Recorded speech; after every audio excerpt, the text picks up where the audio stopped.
Hello, I'm Caroline Fairchild, and welcome to LinkedIn News Live, where the business conversation begins with you.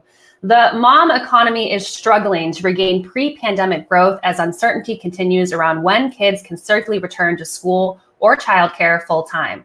According to a McKinsey study, 1 in 4 working mothers in North America said that they were considering downshifting their careers or dropping out of the workforce entirely. It's a labor issue that we should all be concerned about, especially as the coronavirus shows no signs of abating. Joining me now to discuss this is Liat Kravchuk. She's the co-founder of the Child Innovation Lab. The lab is housed under Women NYC, an initiative out of the New York City Economic Development Corporation. Before joining NYEDC, Liat grew nonprofits, startups, social enterprises, and innovation ecosystems. Liat, welcome to LinkedIn News Live. Thank you so much. Great to be here.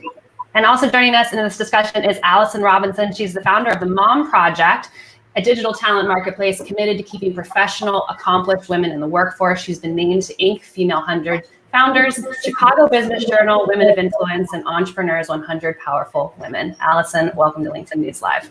It's great to be here. I've been looking forward to this conversation, but as I said before we get started, it's not a conversation I thought we would be having at this point in the pandemic, but it's an important one.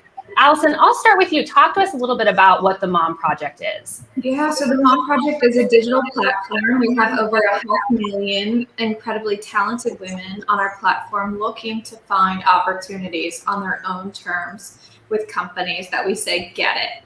And so we're just so excited for the Mom Project and the platform that we've built with over 2,000 customers to be able to unlock the potential of moms at scale.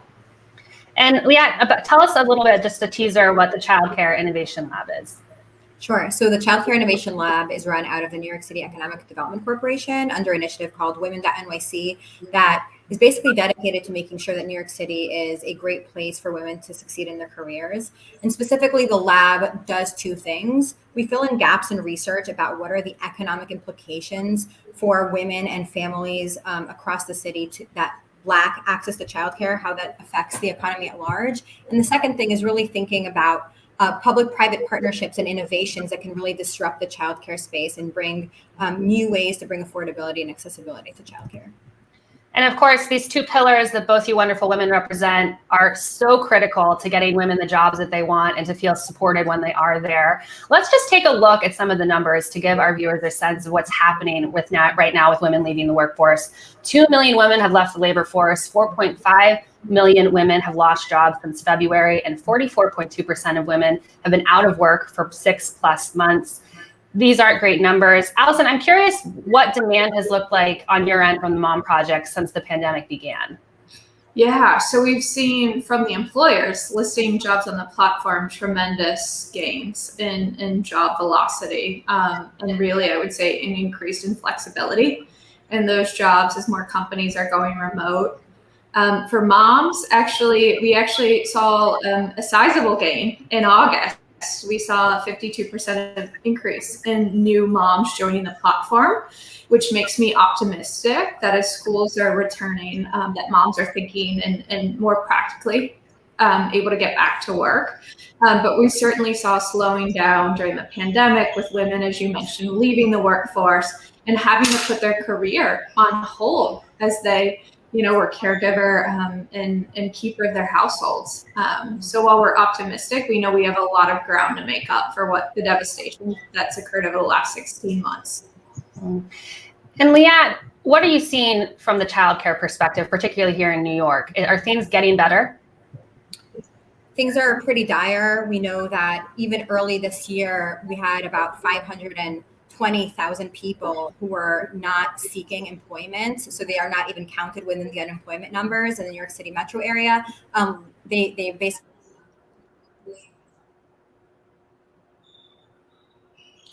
Looks like we've lost Liat, so we're going to see if she can restart and we can bring her back into the discussion. This will be a good opportunity, Allison, for us to say hello to some of our members who are joining us in the stream. We have Christine from New York City, Deanna from Chicago, and Christine from Nigeria joining us on LinkedIn News Live. And if you're joining us just now, we're talking about everything happening with women right now, particularly in North America, as the Delta variant is having an impact on school openings. So if you have a question or this is impacting you, we'd love to include you in this conversation and bring you into the show. show. Speaking of those comments, Allison, I wanted to bring up one from our member, Nicole, who is really talking about some of the things that the Mom Project is trying to fix. She said, I was made to feel guilty when my son's school was closed because someone had tested positive for the virus. Initially, my boss, the owner of the company, said that that reason I was not entitled to pay an increase was because of this. Employers, orgs need to do a much better job at listening to what their employees need and try to find a compromise to get it for them. Are companies responding? I would love to hear how the companies that partner with the Mom Project, what they've done during this pandemic to support mothers. Yeah, unfortunately, we know that the motherhood penalty is real. That comment pains me, and we know so many women feel this way. I would say for some, it is getting better. Women that we've spoken to in our community, some are optimistic that the learnings of the last 16 months have helped employers reimagine a better workplace, one that's more accommodating to the modern American family. And so we're seeing a slew of new benefits like childcare, mental health benefits, extended paid time off, parental leave, family planning benefits, and flexibility. For some, it is getting better. For some, certainly that's not the case. We see in companies where women are leaders, moms are leaders, those are companies that are more likely to embrace and adopt this better way of working that will not only benefit moms, but it will benefit all employees. And I'm pleased to say that Liat is back with us in this discussion. Technical glitches sometimes happen here on LinkedIn News Live. We appreciate you coming back. Talk to us a little bit about the childcare piece. What I think is so interesting is that there was optimism at one point during this pandemic that this crisis would shed a light on what was a crisis even before the pandemic began. Are you seeing that people are viewing this issue differently? Definitely. I think that, a couple of years ago when we started working on the Childcare Innovation Lab, we were really considered we were considered by a lot as a social service sector. And we're coming and saying, how childcare is either the largest or second largest household expense. And therefore, we should treat this as a key household finance issue like any other, right? So basically what we're doing by reframing this issue as an economic issue is changing the narrative around childcare. So much of the conversation around childcare in the past has been around for every dollar invested in quality early childcare today, in 20 years, you're going to see a $7 return in the form of higher graduation rates or lower incarceration rates. We're coming and saying this is only part of the picture. The return is immediate in the form of parents and especially women being able to participate in the labor force at greater rates.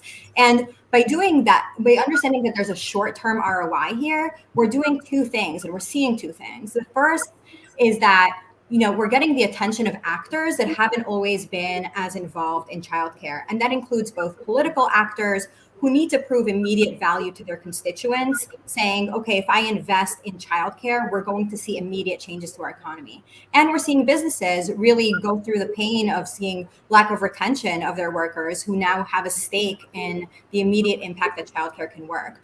And the last thing I'll say is in terms of innovation and entrepreneurship, I think by really changing this ROI assumption, we're starting to treat childcare the way we can treat college or real estate, right? This is one of the greatest household expenses. Let's find innovations around how to fund this and how to make this accessible to a larger group of people. I was speaking to that entrepreneurship angle. I was speaking to a venture capitalist just last week who told me that the care economy is going to be one of his biggest investments moving forward. And there's so many entrepreneurs jumping to solve this problem. Allison, let's talk about the business angle, because all those economic gains that Liat was just talking about, we need businesses, as she just said, to step up. How are businesses viewing this issue? Is this changing from a personal issue to a business issue right now? Yeah, I would say business leaders at the highest levels feel a sincere responsibility to react quickly and urgently. I think many view this as a national emergency. They're thinking, of their daughters, their granddaughters. They're seeing the unraveling that's happening in terms of women's progress. And so it's been really great to see the business community come together and want to take bold action. And we're so happy to be part of that discussion with them. Well, let's take a look at another member comment to get at some of the issues that both of you are trying to address through your work. This one comes from Rakita. She says, I really felt a pinch last year following the birth of my youngest daughter in 2020. Securing childcare for a newborn in my area, it was like finding a unicorn holding a bunch of 4-leaf clovers. It was not happening. I decided to take leave to private practice after feeling unsupported in this toxic work environment, chasing away the best and the brightest. I'll start with you, Liat. That 4-leaf clover, is that what it feels like for a lot of parents right now in New York City? Yes, and I would say it's not right now, right? I think what the pandemic has done is really highlighted and exacerbated an issue that was already there. We know that about 50% of neighborhoods across our country are childcare deserts. Certainly that's true here in New York City. And it's absolutely unaffordable. So even if you get a seat, you can't afford it a lot of the times. And then what the pandemic has done in addition to that is broken our informal care system, which we need to acknowledge more, right? Grandparents who normally would have stepped in now aren't doing that. So combine all of that with working environments that are not always accommodating to parents and gendered caregiving norms in the home, and you really have a really heavy crisis that's ultimately borne by women and shouldered by women. The piece to that quote, Allison, that I wanted to get your perspective on was this fleeing of talent that we're seeing from corporate America, where people like Rakita are deciding just to open their own businesses. Is that something that people in the Mom Project are considering? What are your members saying? Yeah, absolutely. So we've seen the numbers around the exodus, and women are resilient. Mothers are resilient. And so if corporate America is not willing to support their needs, they'll forge their own path. And so we absolutely see women, mothers specifically, being the fastest growing segment of small business owners in the US, because that's how they're going to find the flexibility they need to live the life and the career that they want. Liat, I have a question for you that it's been plaguing me since the beginning of this pandemic.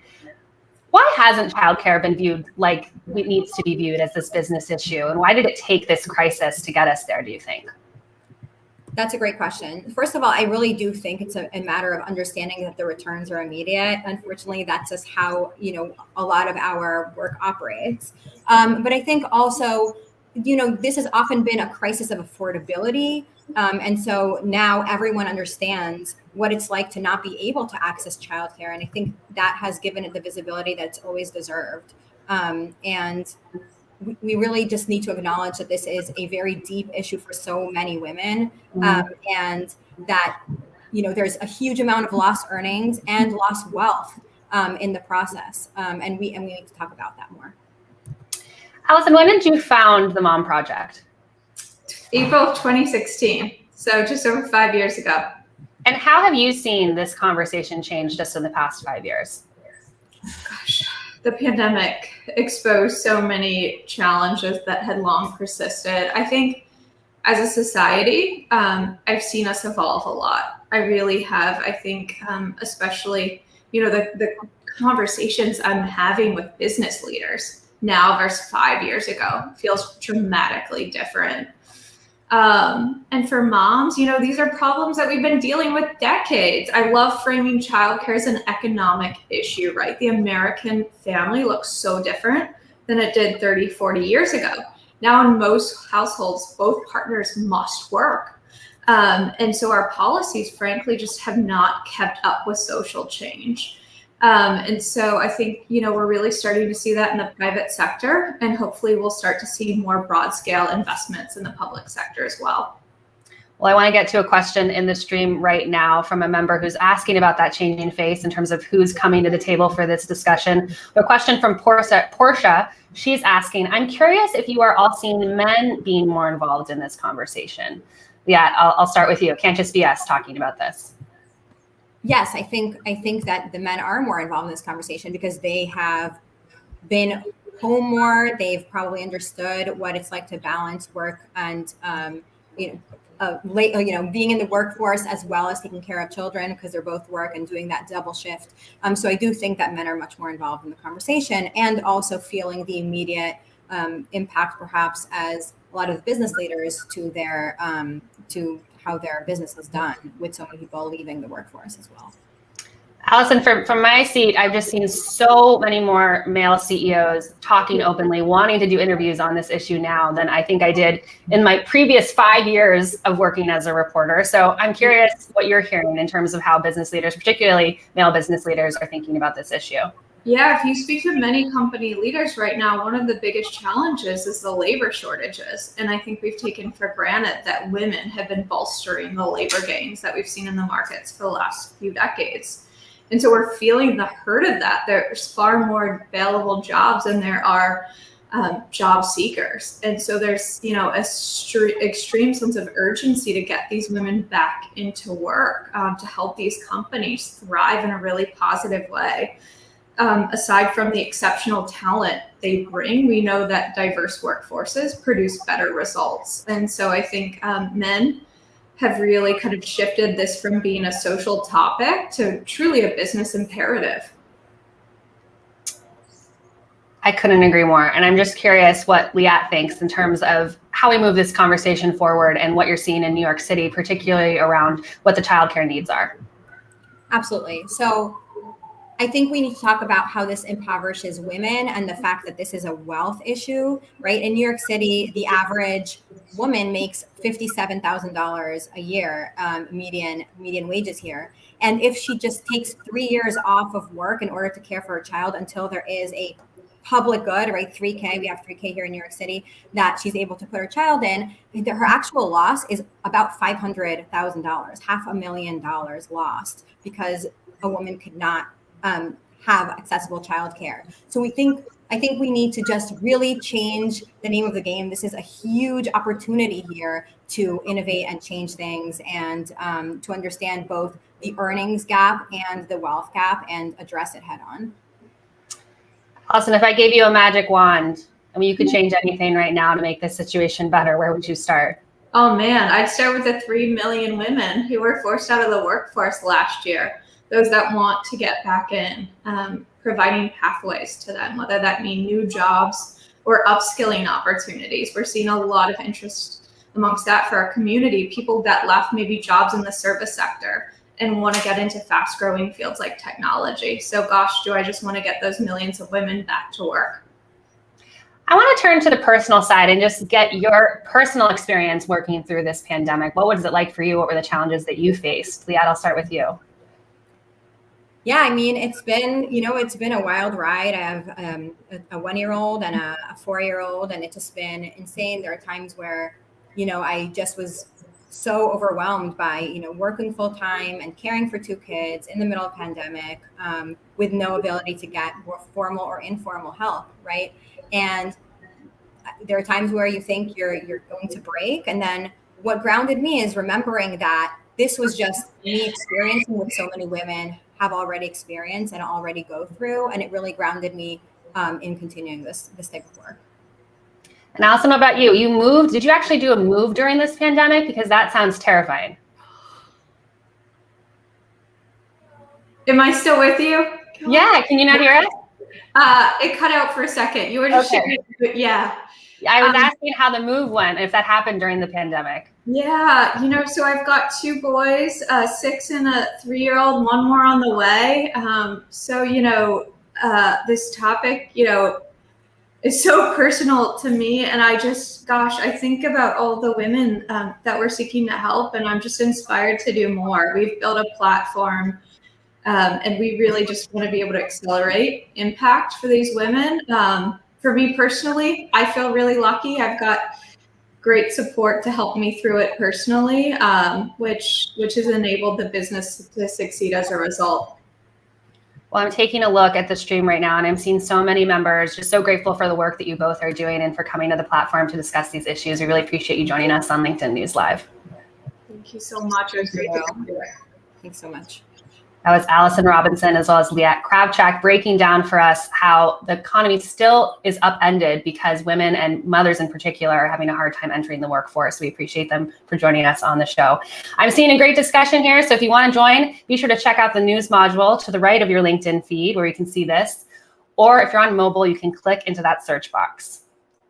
Tomorrow, we're taking a deep dive into the jobs data. We'll break down what industries are booming and where the hiring is happening. That's at 1:30 p.m. Eastern. I'm Caroline Fairchild. Thank you so much for joining us.